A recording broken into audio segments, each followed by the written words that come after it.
وعن هو wanaagsan dhageystayaal meel walba aad joogtaan waa barnaamij gaar ah oo aan ku eegayno halgankii dhinacyada badan lahaa ee ay ummadda Soomaaliyeed u soo galeen helitaanka xorriyadda aynu maanta wada hoos saarsanayno marka hore seenteenan guda gelin qaabkii halgankaasi uu ku bilowday iyo gumaystayaashii waddanka soo galayba waxaanu eegi doonaa taariikh ku saabsan sida ay Soomaalidu u noolayd xilligii hore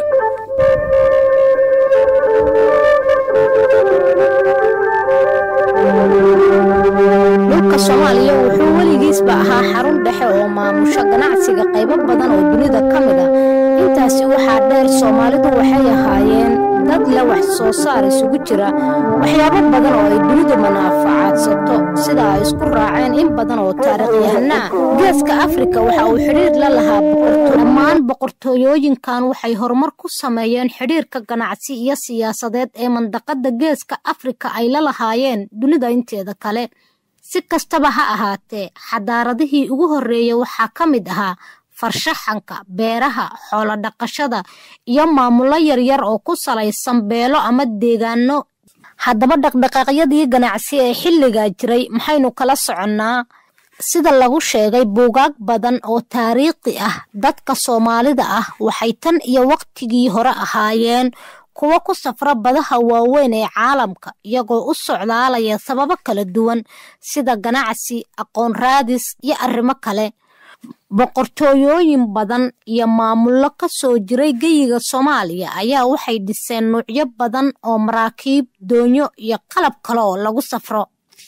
dhulka Soomaaliyeed waxa uu ahaa mid ay dadku degan yihiin in ka badan 10,000 oo sanadood ciise hortii waqtiyadaasi oo dadkan intooda badan ay ahaayeen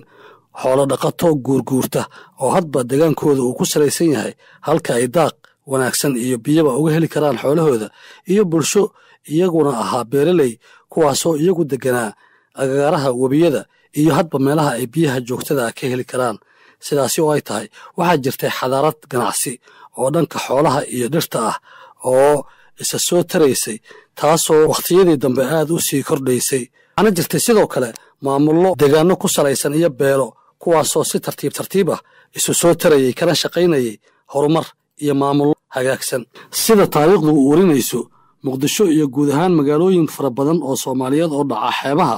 waxaa si weyn u saameeyay dumitaankii biyo-xireenkii Ma'rib la oran jiray kaas oo sababay in bulshooyin badan oo reer Yemen u badan ay u soo qaxaan dhulka xeebaha leh ee Soomaaliya wixii xilligaas ka dambeeyayna waxaa samaysmay ganacsiyo heer caalami ah kuwaas oo ay hogaaminayeen bulshadii timid iyagoo soo jiitay ganacsiyadii Hindiya iyo Beershiintii hore sida laga dheehan karo kutubta taariikhda Muqdisho waxay noqotay magaalo bulshooyin kala duwan martigelisa saldhigna u noqotay ganacsiga gobolka geeska Afrika qarnigii 10aad ilaa iyo kii 13aad waxaa magaalada Muqdisho maamulayay salaadiintii Muqdisho ka hor intii aysan ku milmin boqortooyadii Ajuuraan oo ahayd boqortooyo xoog badan oo ka talinaysay mar dhulka Soomaalida saldanadii Muqdisho waxaa bundhigeeda lahaa suldaankii ama qoyskii Fakhrudiin oo ahaa qoys Soomaaliyeed kuwaasoo asalkoodu Carab ahaa salaadiintii ugu magac dheeraa waxaa ka mid ahaa aasaasihii saldanadaas Abubakar bin Fakhrudiin halka suldaan Abubakar ibn Umarna uu ahaa isna suldaankii ugu caansanaa maadaama uu ahaa suldaankii Muqdisho ku qaabilay oo ku soo dhaweeyay dhulmareenkii ama badmareenkii reer Morocco ee la oran jiray Ibn Battuta sida uu Ibn Battuta ku sheegayo lafaantiisa buuq uu taariikhdaasi badmareennimo ka qoray waxa kale oo la wariyaa in xilligaasi Muqdisho waxyaabaha ay soo saari jirtay oo uu ugu weynaa dharka aliindiga ah in laga xiran jiray oo ganacsi ahaan loo geyn jiray meelo ka baxsan geeska Afrika oo ay ka mid tahay Yemen taasoo waliba ay ku xardhanaayeen waxyaabo muujinaya in Muqdisho lagu soo farsameeyay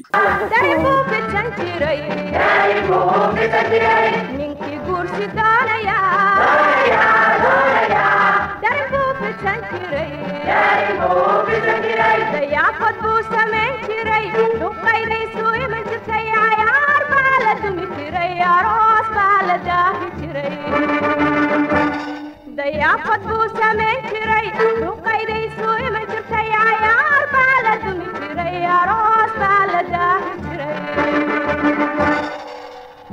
haddii aynu intaasi ku soo koobna dhegaystayaal taariikhdii hore ee soomaalida waxaanu markan eegaynaa barnaamijkeennan iyo ujeeddooyinkiisii oo ahaa inaannu eegno ama ogaanno halgankii ay soomaaliya u soo martay helitaanka xorriyadda iyo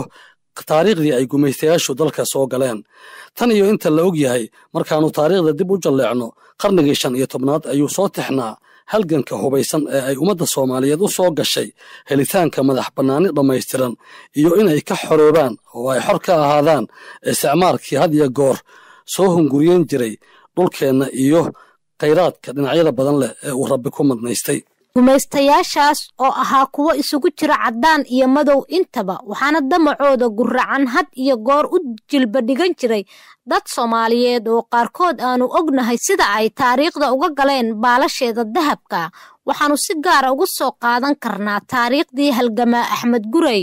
oo Soomaalidu in badan wada maqashay ha yeeshee taariikhdiisa aanay in badan dadkeennu aqoon badan u lahayn haddaba si aanu wax badan uga ogaanno halgankii al-imaam Axmed Ibraahim Axmed Gurey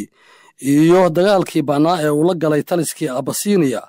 waxaa inoo soo koobaya taariikhdaasi oo faahfaahsan Professor Cabdisalaan Maxamed Cali oo ka mid ah kaadirka Soomaaliyeed ee sida wanaagsan u dabagalay taariikhda Imaam Axmed Gurey Axmed Gurey Ibraahim al-Ghazi wuxuu ahaa halyeey Soomaaliyeed oo ku dhashay 1506 meesha la yiraahdo Hoboti Axmed Gurey Ibraahim wuxuu ku soo barbaaray qoys ehludiina iraantiisina wuxuu xafiday quraankan kariinka wuxuuna bartay tafsiirka axaadiista iyo funuun badan oo ay leedahay diinta islaamku ka bacdina markuu soo koray wuxuu u leexday xagga fardafuulka iyo tababarka Axmed Gurey Ibraahim waxaa la doortay asagoo jira 17 sano waxaana loo doortay inuu noqdo imaamkii ummadda Soomaaliyeed ee aagga galbeedka ku noolayd Axmed Gurey Ibraahim wuxuu dumay oo mideeyay walaalihii Soomaaliyeed wuxuuna ka hortagay Axmed Gurey Ibraahim in Itoobiyaanku ay soo dhacaan xagga dhulka balaatiga loo yaqaano oo ay buuraha ka yimaadaan Axmed Gurey Ibraahim wuxuu ka dabaaqay 100 sano ka hor Sacdidiin oo lagu dilay jasiiradda maanta loo yaqaano ee Zeylac ku dhow jasiiraddan Sacdidiin waxaana dilay boqorkii la oran jiray Claudius ee Itoobiyaanka ahaa Axmed Gurey waxa yar ka bacdi wuxuu isku dumay ummadda Soomaaliyeed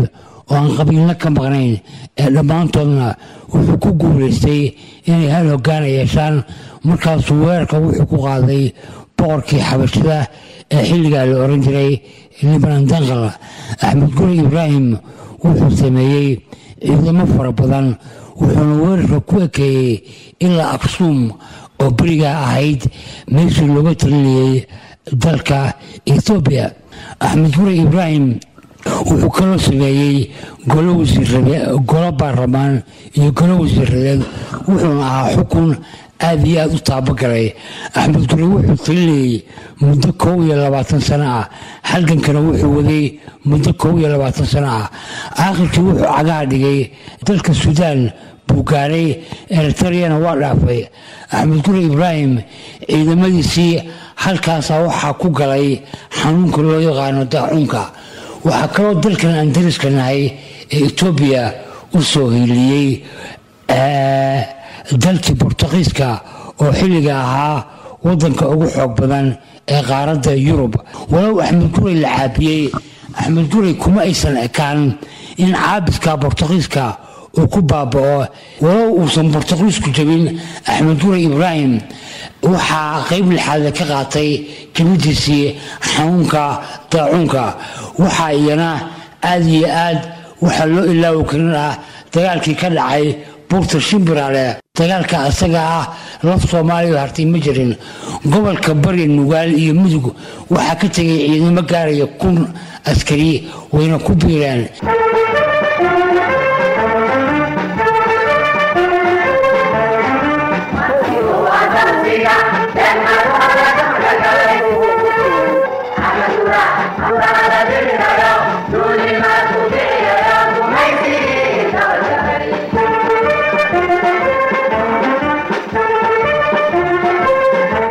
taariikhdu waa tan dadka barta waxyaabihii ay hore u soo mareene dhegaysta haddii haddaba aanu intaa ku soo koobno halgankii al-imaam axmed gurey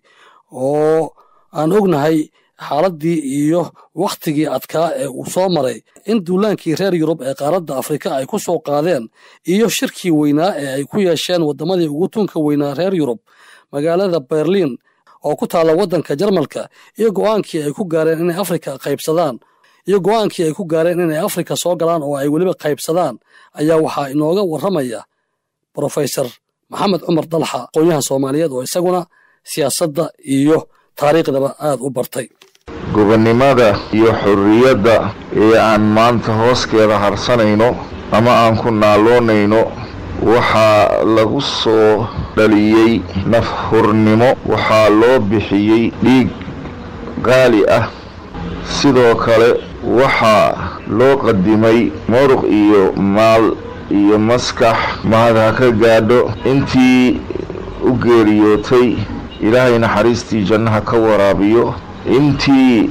sidaas oo kale ee dhaawac ee ku gaaray intii nool iyo hadday hanti iyo xoolo ay ku waayeen intaba iyagana ilaahay subxaanahu wa tacaala ha u cawilceliyo xaqiiqatan soomaaliya waxay ka mid tahay dowladihii afrika ee gumaysigii reer yurub ay kala qaybiyeen dhowr qaybood dal ahaan soomaaliya 1884 shirweynihii yurub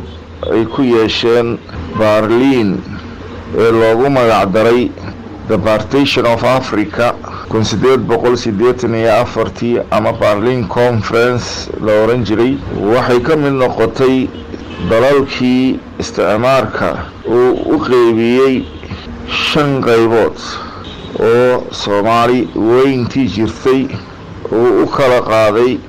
5taas ayadoo mid ka mid ah uu u bixiyey British Somaliland oo gobolada waqooyi Soomaaliya ahaa uuna gacanta uu isaga ku qabsaday halka gobolada koonfurna sidaas oo kale Talyaaniga gacanta loo geliyey iyadoo sidoo kale Djibouti-na ee gacanta loo geliyey France halka labada soo hartay midna la raacay oo gacanta loo geliyey Ethiopia oo maanta loo yaqaano dowlad deegameedka Soomaaliya ee horeyna kilinka shanaad Soomaali galbeed iyo Ogaadeniya oo iyadana magacyadaasi loo kala bixiyey halka waqooyi bari ee Kenya NFD iyadana la hoosgeeyey dowladda Kenya oo ay maanta labadaasi aanan xor ahayn dambe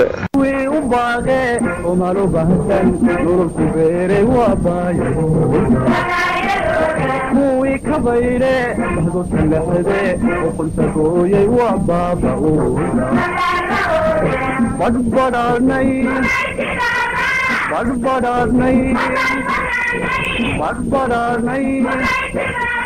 badbadaarnay bogiyo wadanow naftigu boganay ku badbadaarnay intaa wixii ka dambeeyeyna waxay durba bilaabeen reer yurub inay si toosa u soo galaan qaaradda dabayaaqadii qarnigii 18aad ilaa iyo bartamihii qarnigii 19aad waxay Afrika gashay halgan aad u dheer oo ay ku doonaysay inay dib ugula soo laabato xorriyaddeedii Soomaaliyana waxay qayb ka ahayd dadyowgaas qaaradda Afrika ee u halgamayay sidii ay dib ugu hanan lahaayeen xorriyaddooda waxaana xilligaas bilowday halgankii hubaysnaa ee ay daraawiishta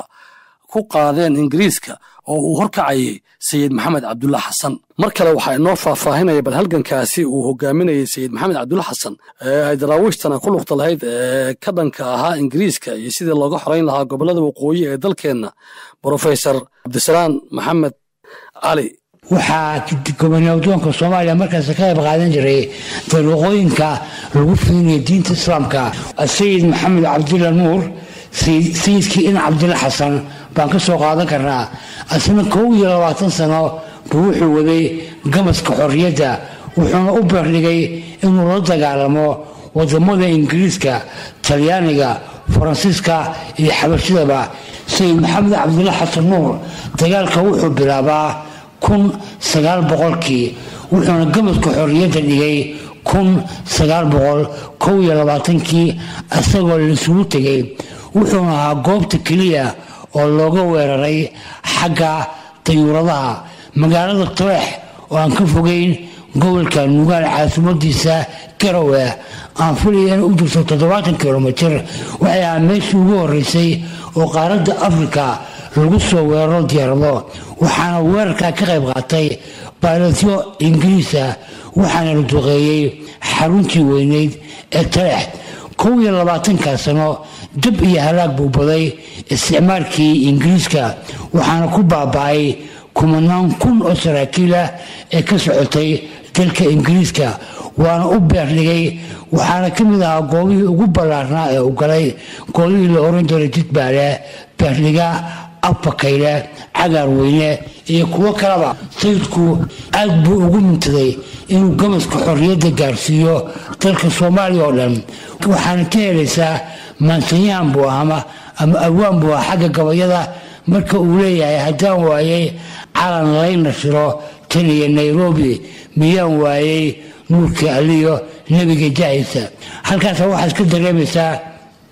inuu rabay inuu ka xoreeyo dalka Soomaaliya taaka kamida inuusan ku nasan gumaysigii dalka ku soo duulay gumaysigaas oo wajiye badan lahaa waxay halgaad culus kala hortageen gumaysigii Ingiriiska waxayna ku qaylinayeen inay mideeyaan shanta Soomaaliya axsaabtaas SNL Somali National League waxa horkacayay Xaaji Ibrahim Cigaal oo dhalay ra'iisul wasaarihii Soomaaliya ee la oran jiray Maxamed Xaaji Ibrahim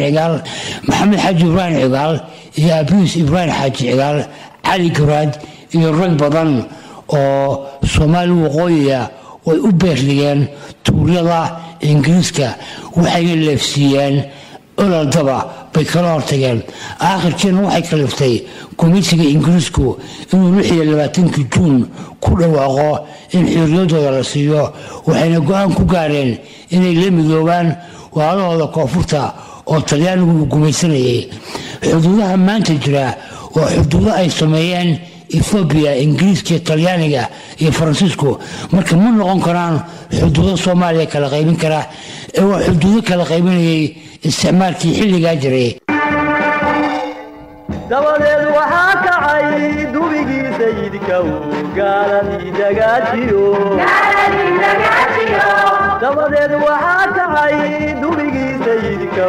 gaaladii dagaajiyo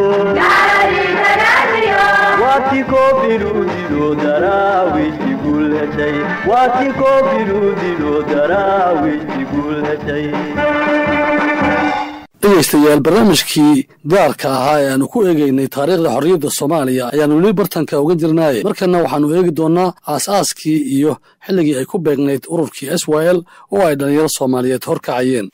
ururka dhalinyarada Soomaaliyeed ee SYL waxaa la aasaasay 1943 waxaana aasaasay 13 dhalinyaro Soomaaliyeed oo da'doodu u dhaxaysay 18 ilaa 31 sano waxaa SYL lagu dhisay guri ku yaala wadada Via Roma ee magaalada Muqdisho dastuurka SYL Yaasiin Xaaji Cusmaan ayaa dhalinyarada soo hordhigay barnaamijka xisbiga qodobada ugu muhiimsanaana waxaa ka mid ahaa in Soomaali weyn la isu raadiyo in qabyaaladda iyo dariiqooyinkeeda laga fogaado in dadka wax la baro aasaaskii ururkii SYL markii ay soo ifbaxday xilli ay dadka Soomaaliyeed ku jireen dagaal aad u qaraar oo ay kaga soo horjeedeen gumaysiga isla mar ahaantaana ay ku doonayeen in ay mar uun xorriyadooda ka helaan oo ay gobonnimo ku noolaadaan ayaa waxaa jirtay in shacabku meel uu joogaba Soomaali ay soo dhaweysay aasaaskii ururkii SYL taageero weyn oo af iyo adinlana ay u muujiyeen Professor Maxamed Cumar Dalxa oo in badan taariikhda Soomaaliyeed wax ka qoray ayaa markana waxa uu eegayaa sidii shacabka Soomaaliyeed ay ahaayeen xilligaasi iyo taageeradii mugga lahayd ee ay u muujiyeen SYL mudayow waxay ahaayeen nimanka halgamayaasha ah SYL aad ka maartay ugu qiiraysnaa cidii wax ka sheegto xataa jawaabta ay siinayaan waxay ahayd mid kulul taasoo caddaynayso murtidan ayaga ay ku luqeynayaan ay leeyihiin cali nuur ninkii caayi cabdinuur ninkii caayi cabdulaahi ciise carabkan ka goohaynaa cadowgayna waaye sidoo kale markii ay lahaayeen ninkii gaal ammaanayo oo gibilkiisa madow gabartiisa guur male wax gadoomi waaye taasi waxay jawaab ay u ahayd gaalkan minaas guur oo gacan moos la waayo gaweerna israa'ila gacan loo gelaa markii ay yiraahdeen kuwa dabadhilifyada ahaa oo ayaga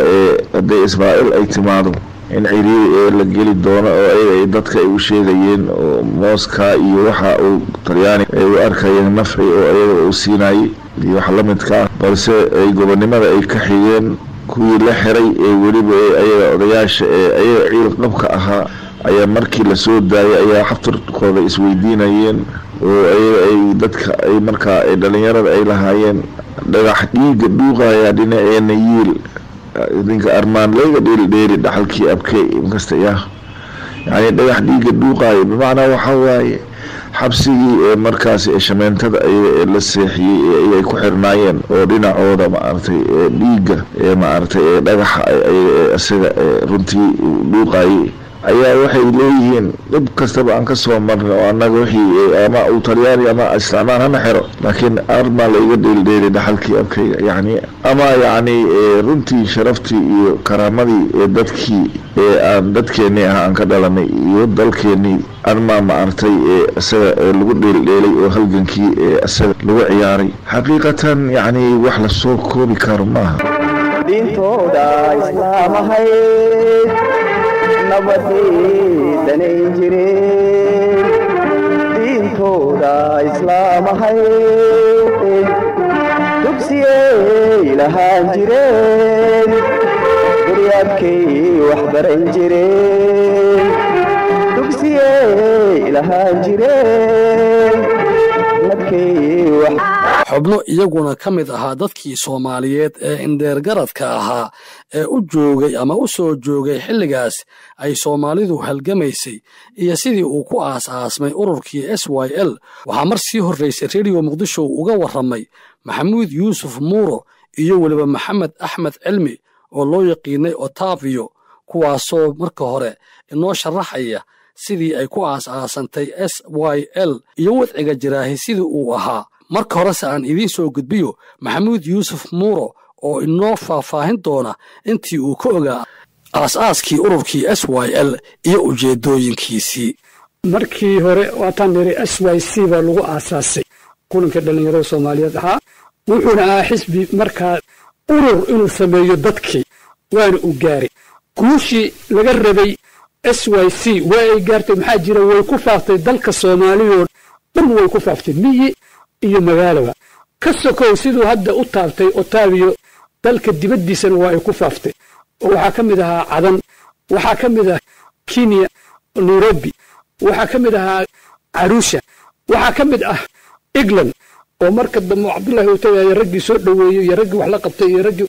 wax yeelayba ay gacanta qabtay ay joogeen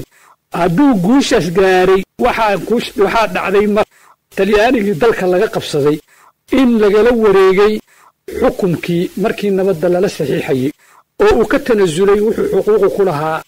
dalalkii hore uu gumaysan jiray waxay keentay taasi in marka mas'uuliyadeedii ay la wareegaan dawladaha waaweyn la wareega ay la wareegeenna waxay gaartay inay iyaguna muddo sanad dhexdeeda ah inay go'aan wada jira ka gaaraan waxay gaareen inta ayan go'aankaas gaarin in ay goosteen inay u soo diraan dalalkii laga qabsaday Talyaaniga rag soo eega afti ka soo qaada biseelka dadka soo ogaada siyaasad iyo dhaqaale iyo waxa ay ka dooni doonaanba mustaqbalkooda iyo waxay ka dooni doonaanba mustaqbalkooda inta markii ay ogaadeen madaxdii xisbiga waxay bedeleen magacii SYC waxay ku bedeleen SYL bishii Abriil talyaanigana bishii February oo 47 bay lala saxiixay nabada bishii Abriil 47 bay magaca bedeleen xisbi siyaasi buu noqday rag badan oo madaxa oo markaa meelo kale ka shaqeynaya la soo saaray inuu xisbi ka shaqeeyo in ay isu diyaariyaan nimanka imaan doono aan weli laga warqabin dadweyne ay saas uga warqabeen dadka madaxda maahine wixii laga hortegi lahaa isla markii waxay ku dhaqaaqeen in ay dibadaha u diraan wareegtooyinkaasoo midna ogeysiin ah in waxaas ay imaan doonaan mid dambana ay ahayd wicitaan la wacay madaxdii dibadda salaadiintii soomaaliyeed wixii waxgarad ahaa Djibouti British Somaliland loo yaqaanay waqooyi NFD midaan loo yaqaan iyadana ogaadeen oo markaa weli ku xirreed maamulka Soomaaliya weli ku xirneed oo Ingiriisku uusan ku wareejinin Ethiopia intaaba intii la oran karay Soomaaliya ay madax u tahay waa loo yeeray xamar baa la isugu keenay barnaamijkii SYL uu markaa abaabulay oo weliba markaa ka hor xataa 4 dowladood uu u diray warqad bishii July 47 oo 3 qodob oo waaweyn uu u tilmaamayay 4 dowladood wasaaradda khaarijiyahooda oo ahaa in Soomaaliya ay doonayso in meel kaliya la isugu keeno xukunkeeda marka u horeeya Soomaaliya oo dhan Soomaalida qaybsan tan labaad in muddo 10 sano aan xorriyo lagu gaarsiiyo midda saddexaad in Talyaani lagu soo celin tan afraad inay wakiil ka noqoto ay ku kor ilaaliso qolo kastoo qabata qaramada midoobay markii dadkii la isugu wada keenay Amar salaadiintii waxa loo jeediyay arrintii waa ay waafaqeen intii madax ahayd oo dibadda ka timi in Soomaali qolo kasta gacanteeda ha gashay markii u horeysay inay meel la wada raaciyo hal meel kaliya ay noqoto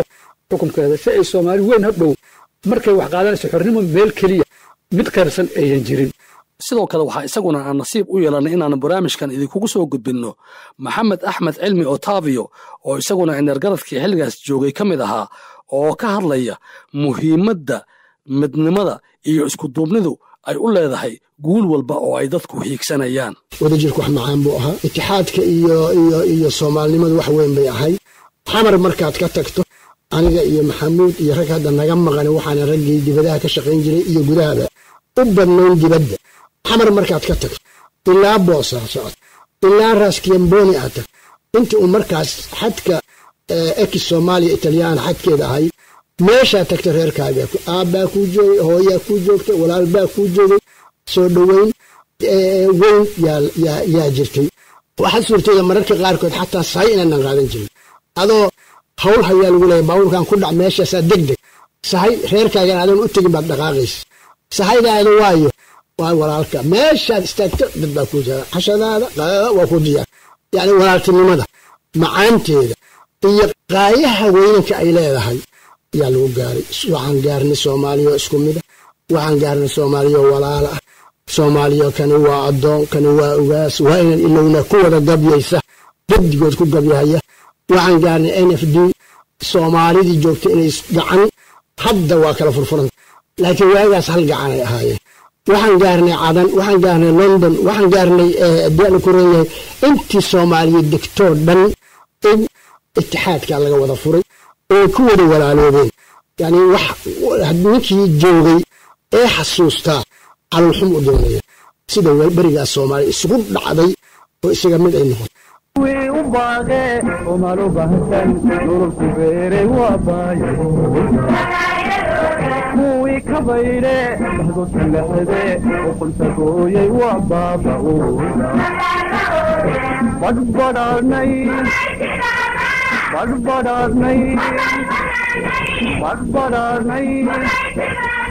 badbadanay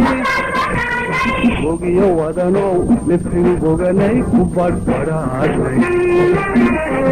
suugaanleyda Soomaaliyeed meelay joogaanba iyo dadkii iyaguna afartayda tuuran jiray ayaa waxay laftoodu kaalin lama iloobaan ah ku lahaayeen dagaalkii lala galay isticmaalka ee xorriyadoonka ahaa waxaanay dadka ku dhiiri gelin jireen inaanay ogolaanin gumaysiga iyo xeeladaha uu hadba isticmaalayo isticmaalku si waqtigiisa uu u sii dheeraysto Professor Lalha oo arrimahaasi u kuurgalay ayaa inoo soo jeedinaya waxyaabihii lagu oran jiray gumaysiga iyo SYL dadka ka soo horjeedahay sida loola dagaalami jiray sugaantii qaajinaysay shucuurta lagu dagaalgelinayay geesiyada gaboodfalladii isticmaalka markii ay bateen oo weliba dhinaca koonfur marka aan idhaahdo oo ay gaareen inay iyagu ay adeegsadaan isticmaalkii talyaaniga iyo kuwii dabadhilifka u ahaa in lasoo qafaalo ragga iyo haweenkaba dhalinyaro iyo waayeelba si beerihii uu xooga uu ku qabsaday ee isaga aseendooyinka uu ka dhigtay uu ugu falo ama ugu tabco iyadoo dhacdooyin muruga leh oo aan taariikhda marna aan la ilaaweynin ay ka dhaceen gobolka Shabeellaha Hoose maalan oo keligii asayle aan ognahay wixii uu talyaaniga ka sameeyay oo uu isticmaalay dadkii Soomaaliyeed ee beeraleyda u badnaa sidii biyo xireenkii oo aad moodid inuu ku ila xirayay meelaha ee webiga inuu ka soo fatahmo laga baqayo amaba uu isticmaalay sidii buundooyinkii ama bridge-ki xaqiiqatan kuwii taariikhda madow galay ee iyagana la oran jiray buluqbaash ama dadkii iyaga soo qafaalayeen ee mashruucaasi loogu magacdaray taanka waxa aan maanta intaba kayd ahaan ay dadka reer koonfur dega ee weliba shabeellooyinka ay xusuustaan murtidii ay ka dhihi jireen ama ay ka reebeen dadka taariikhda qora in ka mid ah haddaan tusaale u soo qaato gabadhii loo soo qafaalay taanka iyadoo cunugeedii ee dhabarka ay ku sida weliba ee beerihii suufka iyo sisinta iyo lagu tabcayay ee markaasi soolsool waxa loo yaqaano beeraha ama fiilada ee iyaga markaa tacab ahaan ee iyada ee la yidhi cunugaaga meeshaa intaad dhigtid yaambada qabso ee fal ayaa waxaan la ilaawi karin murtida ee ku baxday ee gabadhaasi iyo cunugeedii oo aan mar waliba yacni dadka ee ay halqabsi u yihiin taariikhdaasi markay ka sheekaynayaan inay tiri gabadhaas habartay falow haysay igu fiirsadeen lama fiila hoostooday furun ii dhigeen xaqiiqatan ay soo baxeen gabdho iyo wiilal dhalinyaro oo kicin heeso oo SYL markii la aasaasay iyo dagaalka faraha loogu gubtay ee gumaysiga ay la galayeen ee aan waabashada lahayn ayaa waxaan tusaale heesahaasi runtii dhiirigelinta ahayd iyana aan ka soo qaadan karnaa gabadhii makaay la oran jiray iyo gabadhii iyana sidoo kale muumin biyood ee reer Shabeellaha Dhexe Jowhar oo ayagana caanka ku ahaa murtida wadaniga ee isticmaalka in lala dagaalamo oo ayaga ay dhalinyarada ugu yeeraysay magacay makaay waaye mininkayna mooyka aniga muusigada SYL meher layga yeelay iyo sidoo kale garaarta mooyka godhalayga faago gaalkii gudowdiida lagu gowracaa ayadoo sidoo kale dhinaca haddana ee isla dhulkan ee marka iyo ilaa uu afgooye ee iyagana ay ahayd ilaa iyo ma aragtay ee jubbooyinka xagga iyo markii loo dhaqaaqo ayaa marka shiribka xataa la gaaro oo xilliyada ee beeruhu ay soo go'aan iyo waqtiyada ay isugu yimaadaan sidoo kale ee dhaqanka iyo caadooyinka ay lahaayeen oo taariikhda maarta iyagana qayb ay ka ahayd ayaa waxaa ka mid ah mooskii abkay milkigay maniila soo moodo mooskii abkay milkigay maniila soo moodo aniga moodkayga soo marka maayagaabo hoosteeda yacni maayagaabo waxay ku taallaa jubbada dhexe sida lagu sheegay waana meeshaasiba hadduu ii soo gudbo isticmaar aniga waa maraan meesha maydkayga laga soo tallaabsaday waay runtii afyaalkaas iyo dadka ee la midka ah intaa keliya ma ahayne yacni waxyaabaha ee SYL-ka ay la garab taagnaayeen ee suugaanada waxaa ka mid ahaa ukun waayo oo abaaburinil iyo af lahayn SYL-ka uurkiisa maa la ogaan karaa galwiinay intii gaalkacyo guri leega waaye soomaaliyay garuun waad gamaysiina gacan dhiiranaada iyo gaal oon la googoynin gibilkiis la keenin gabartii SYL-ka ma la guursahaayo mana laala markii sidaas oo kale ay noqotayna ee kuwii dabadhilifyada ee ayaga marka ee buluqbaashyada la dhihi jiray ayagana ay soo baxeen oo gumaysi kalkaalka ahaa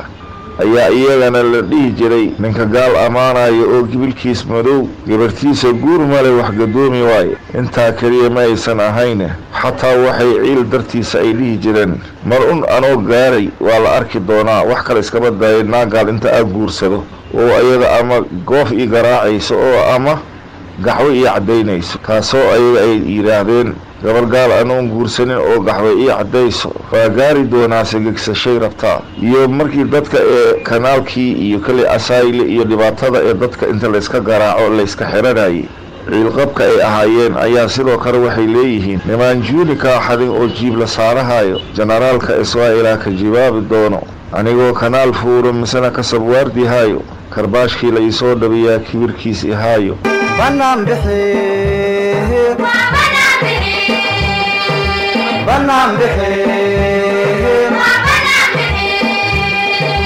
bulugle calanka la bidhansanaaye lagu barbadhaadhay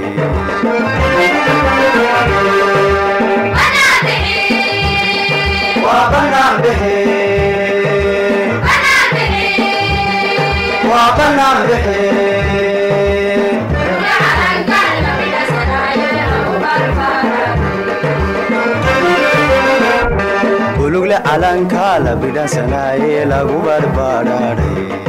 dagaaladii xusuusta galay ee ay Soomaalidii waqooyi iyo koonfurba la galeen gumaystayaasha iyo waxyaabihii laga qoray ayaanu markana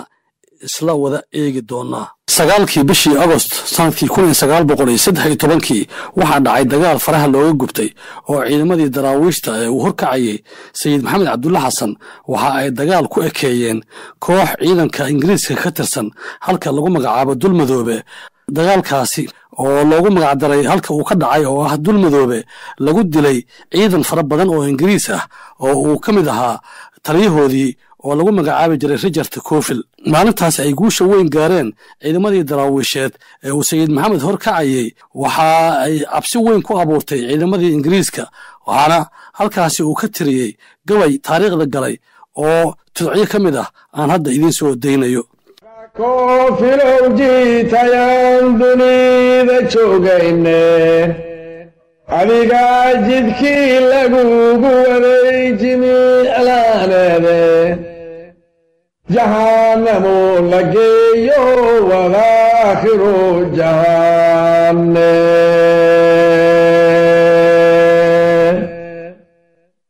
nimankii jannuu kacay warbay jiriin ishalleeyeen kuwaasa naarta joogiyo markaad janaanadii gaadhi siduu eebbahay ku jirrabay mari jawaabteede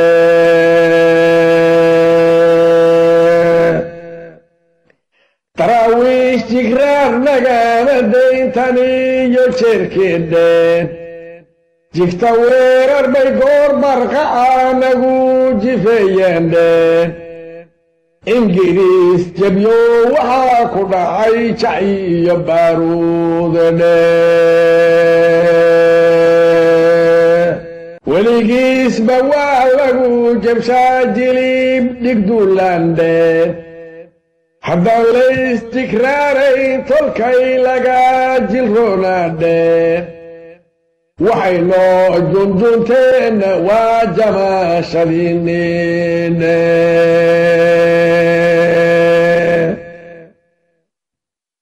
anigana jigreeyaa helay shalay jahaadkeedheen jeenigaa hortiisay rasaas igaaga jiidandheen jidhaayaday ilaa dhicin jili cafkoodiine 11 January 1948 waxaa dhacay dagaalkii la magac baxay ha noolaato. maalintaasi waxaa dibadbax weyn uu ka dhacayay magaalada Muqdisho waxaana soo qaban qaabiyay ururkii SYL. dibadbaxaasi waxa ay doonayeen shacabka Soomaaliyeed inay ku muujiyaan rabitaankiisa ku aadan xorriyadda iyo in gumaysigii uu waqtigiisii la soo dhameeyo. dhacdadaasi dad Soomaaliyeed ayaa ku shahiiday waxaa ka mid ahayd gabadhii caan ka noqotay Xaawo Cusmaan Xaawo Taako oo astaana u noqotay gumaysila dirarkii haweenka Soomaaliyeed. maalintaas 11 January ay ku beegneed 1948 waxaa dalka soo booqanayay guddi ka socday qaramada midoobay oo ahaa dalalkii ku adkaaday dagaalkii labaad ee adduunka oo uu ka mid ahaa Mareykanka, Ingiriiska, Faransiiska iyo Ruushka. maalintaas SYL waxa ay soo bandhigeen tabal la yaab leh oo ay ku cabirayeen fikirka iyo rabitaanka shacabka Soomaaliyeed ee ah xorriyad. dagaalkaasi ha noolaato waxaa Soomaalida kaga shahiiday 17 ruux oo ay ku jirtay Xaawo Taako halka Talyaanigiina ay kaga dhinteen ilaa iyo 52 Talyaani ahaa. dhacdadii dhagaxtuur September 1949 ayaa waxaa furmay kalfadhigii golaha guud ee Jumciyadda Qurumaha ka dhaxaysa. kalfadhigaas ayaa waxaa laga sugayay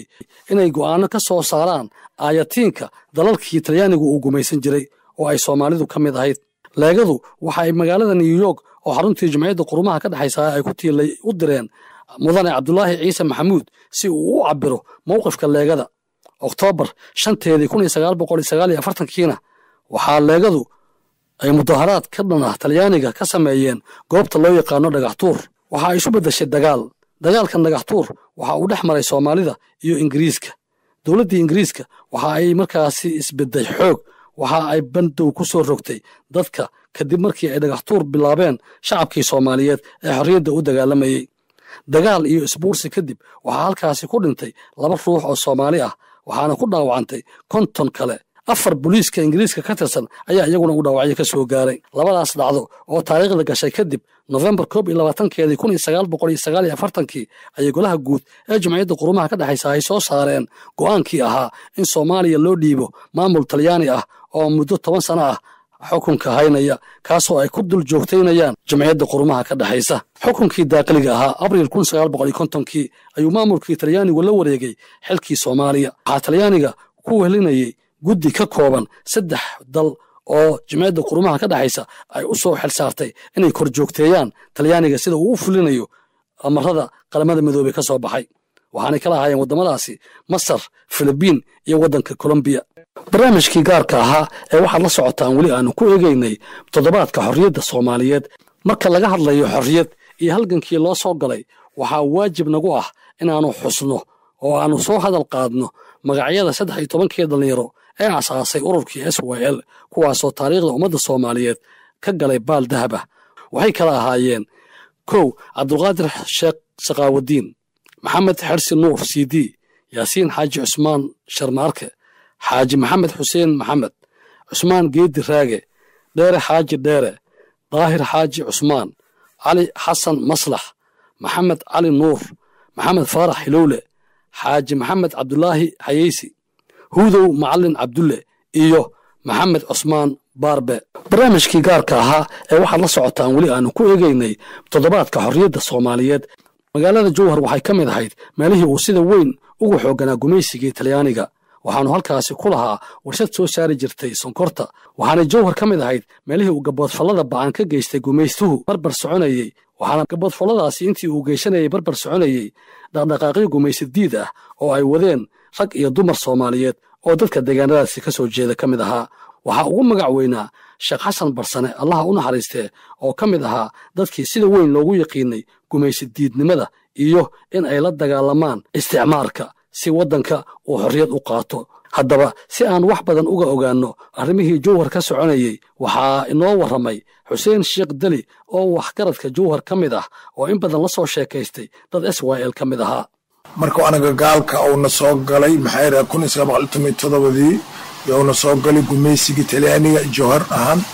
marka waxa uu sameeyay jiray inuu lagu shaqeeyo maxay raad wax la yiraahdo bil force ama isticmaar la yiraahdo yoona ugu soo galay gabdha iyo wiilal adiga beertaas jirta oo kasab kala gafaalay jiray maxay raadaan waxa jirtay Talyaaniga muganaha oo muddo nala jiray magacyal goobaabin iyo dagaal iyo lagu kiciyay dagaalkaas oo ka koobnaa dhalinyaro wiilal iyo gabdha jireen marka maalmaha ka mid waxaa la weeraray ninka komisaariga oo haysto maxay raadaan degmada Bukuteeri la jiray Bukuteeriga iskugu tageen dad reer Jowhar ah dhalinyaro Cabdulle Baagir la yiraahdo nin la dhijir Cabdullaahi Qaamadhire nin la dhijir Katinyiro nin la dhijir Faarax Ducaale nin la dhijir maxay raadaan Cabbaas Macalin nin la dhijir Odowaa Jimcaale isu doora isu tageen markaas gaalkii ay in qabteen dhulka la galeen markaas la soo xiray markaas saldhiga marka la keenay habartaan ay tiri maxay raadaan Cabdulle gaalka waa gaartay waa gabaantisay gol xubna haysan ku gool maxaa u dilay way sida dawaa ka la soo xiray sidaas ay u dhahay marna waxay ahayd waxaa la Bukuteeri iyo Baagiriya isku boodi bilaaba haysalay ku bilnaa lahayd markaas habartaan ay dhahday gaala waa guuray goortay ahaato anagoo governa garta gooso doonay tiri macnay ku jeedo anaga isku soo hari doono ay ahayd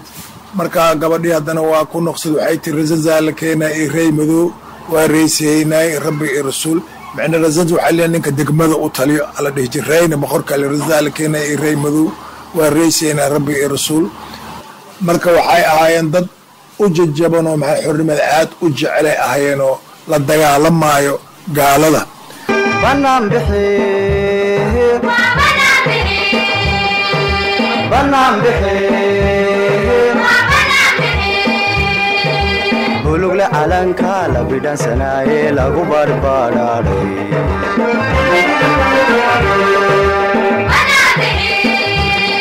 وبنام بحي وبنام بحي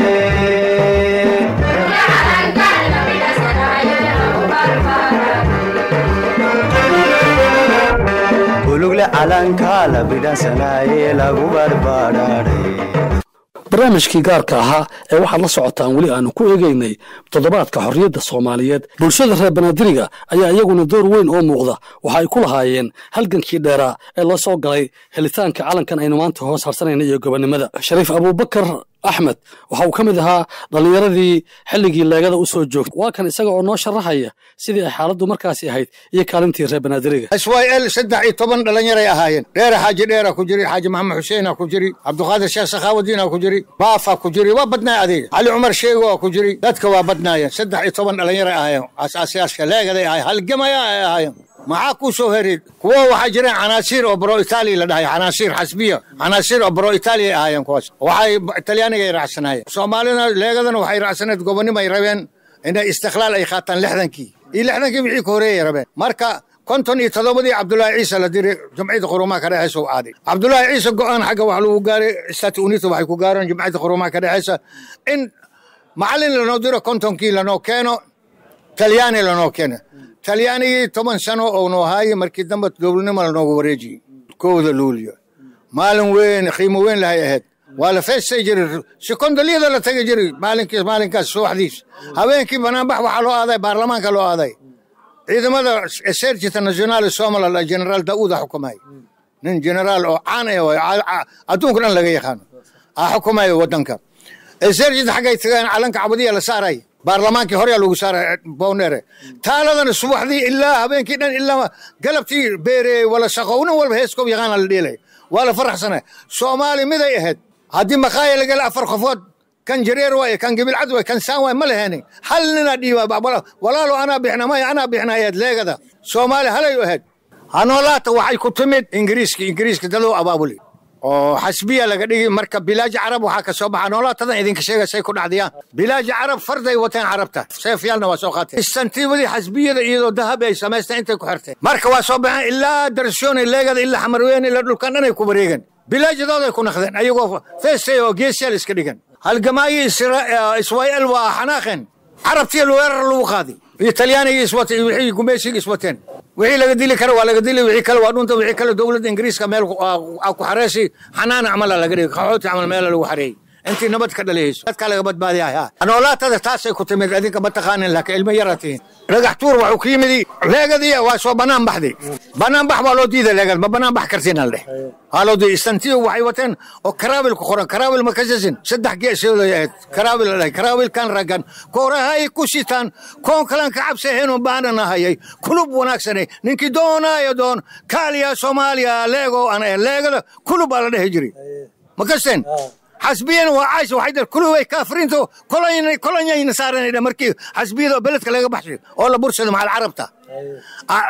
marka dhagax tuur taasay ku timid Soomaalida waa dhar waa xanaaqday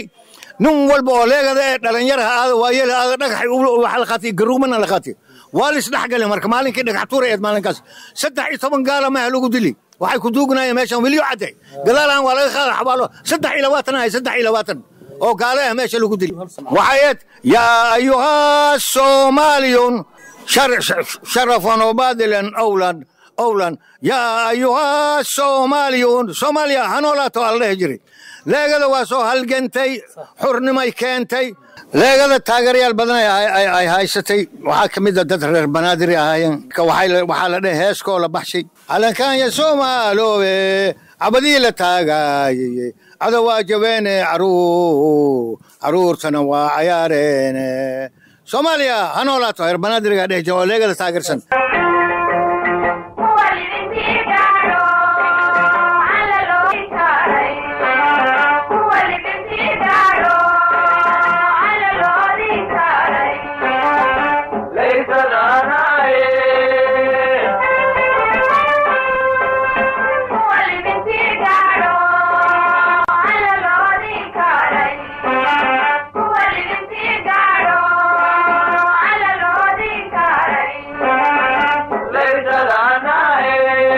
barnaamijkii gaarka ahaa ee waxaad la socotaan weli aanu ku eegaynay toddobaadka xorriyadda soomaaliyeed coley maxamed aadan oo maama coley loo yaqaanaahi waxay ahayd qof aad u dhallin yar xilligii gumaysiga waxaanay wax badan ka xasuusataa waxyaabihii iyo dhibaatooyinkii adkaa ee loo soo maray calankan aynu maanta hoos harsanayno ama gobonnimadan aynu maanta wada hoos harsanayno maama coley waxay joogtay xilligaas magaalada Kismaayo oo ay qoyskeedu deganaayeen waxay ka warramaysaa calankan iyo taariikhdii loo soo maray calankan aad u jeedo hadda loo wada rooraayo iskaarsa laguma keenin waxaa lagu keenay dagaal iyo dhibaato iyo dhiig loo daadiyey gabdho Soomaaliyeed ama rag Soomaaliyeed ay ku dhamaadeen ayaa loo daadiyey dhiig calankan aad u jeedin iskaarsa ma qabiil laguma keenin wax kale laguma keenin waxaa loo keenay Soomaaliya in ay hesho xurriyad buuxdo markii Ingiriiska iyo Talyaaniga ay isdireen ay bixeen oo Talyaani uu qabsaday Cabdullaahi Ciise ama Cali Nuur waxay mareen dhibaato xoog leh ama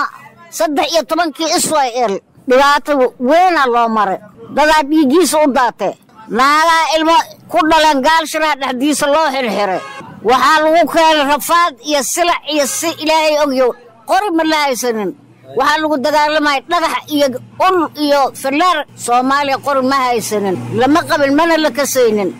waxaan ku iri calanka dheedheel wada noqdo nin walba iskaga dheedheelaa dheedheel ma aha calankan dhiig badan ku daad xaawtaaka ku dhimad Soomaaliya oo dhan ku dhamaatay gabdhaha lagu wada xirxiray wiilalaa lagu wada xirxiray wiilalaa ku dhamaadeen wiilal Xasan Beyle magaalada Kismaayo anaga markaas dhoocilo hadda markaas soo kiciyaan asagoo istantiibadii qabo soo galay stationka Kismaayo waxa ku hortaala jardiin ninkii arka ninkaan arkin hadda ka bacdi ka war doono markuu stationki galay asagoo istantiibadii qabo bartiya lagu toogtay gabdhii Israa'iil waxay dhaheen walaalow Xasan Beyle goorto xafiiska galay xaasidkii jooga goorto asxaabada la dhacay xanuunkii gaar dhiigii xaglaha u tagay xala markaan seexda wali waa xasuusnaa gabar hadda saasay ma jirto hadda waxa loo wada rooray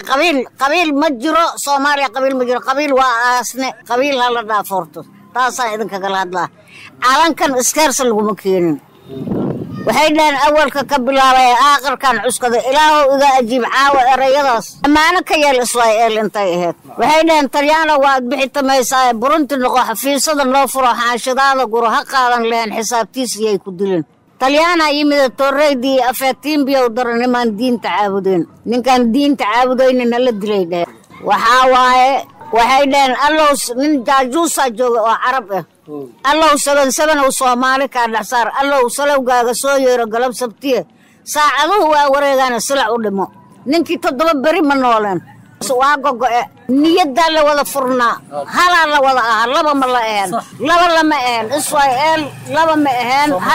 hala tal Soomaali hal Soomaali qabiil iyo baqti injin ma la kasaynin waxaan rabaa oo jeclahay in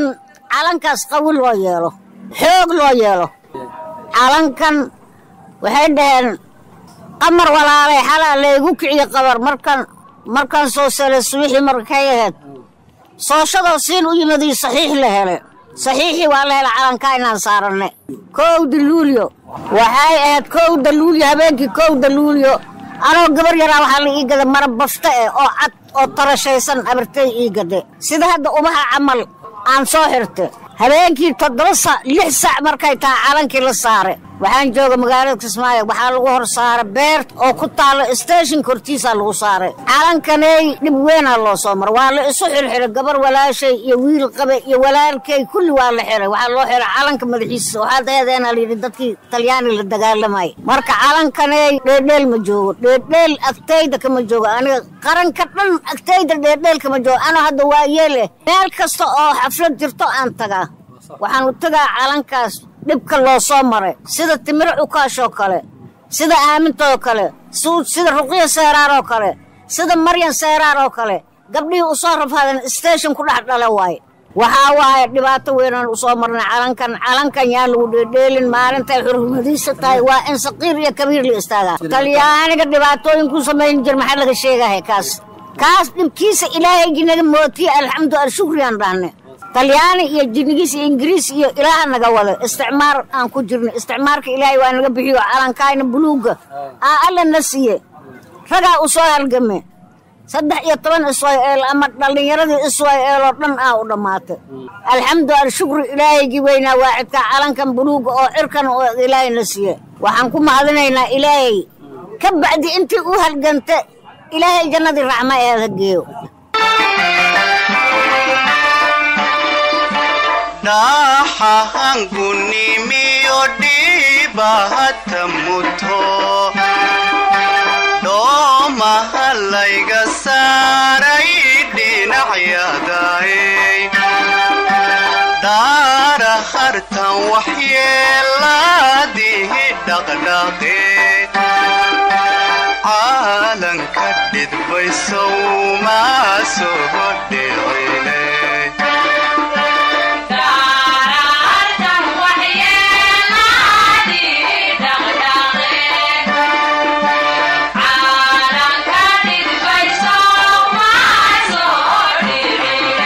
ugu dambeyntii guushii halgankii waxaa la gaaray 26 bishii Juun 1960 ayaa waxa ay noqotay maalintii ugu horeysay ama habeenkii ugu horeeyay ee calan Soomaaliyeed oo xor ah uu ka badbado ama ka dulbabado ciid Soomaaliyeed waxaana xorriyadoodii si buuxda u qaatay walaalihii gobolada waqooyi oo gumaysigii Ingiriiska dagaalkii baanaa ee ay la galeen aanu wada ognahay 4 maalmood kadibna oo ku beegnayd 1 bishii Juulaay 1960 waxa iyana xorriyadoodii qaatay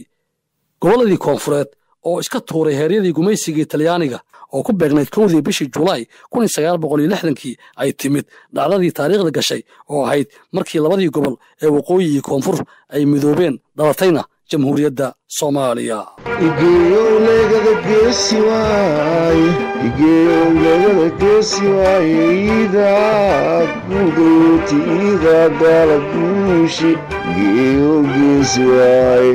بلدوينا بولا برد برعي أرقيسا بلدوينا بولا برد برعي أرقيسا ورجليدي يا سوراني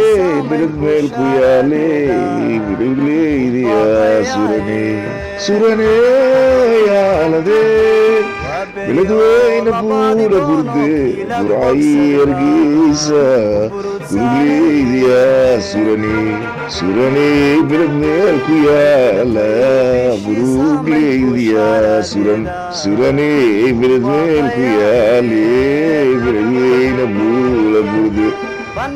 برد برعي أرقيسا ورجليدي يا سوراني برعي أرقيسا بلدوينا يا Nahan kunimi odi bahatamutho do mahalai gasarai dinahyadai dara hartan wahyela dihi daqdaqe alan kadid bayso ma sohodile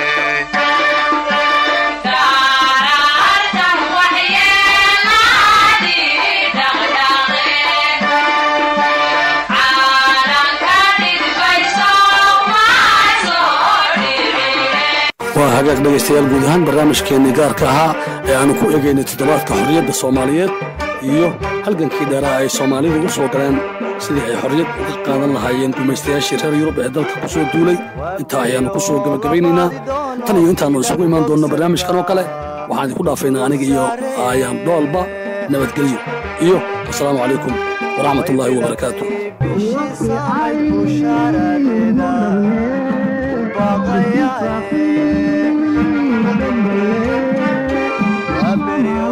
labadi doono kii lagu bogsadayba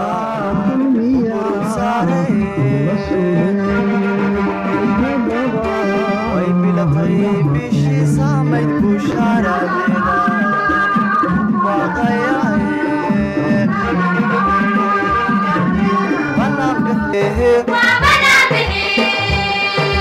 banaan bixe bulugle calanka la bidhansanaaye lagu barbadhaadhay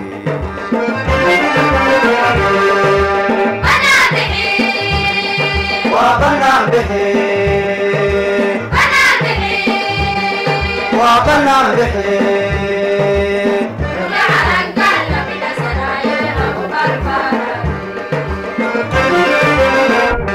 بلوغ لعلنك لبدا سناي لغو برباراري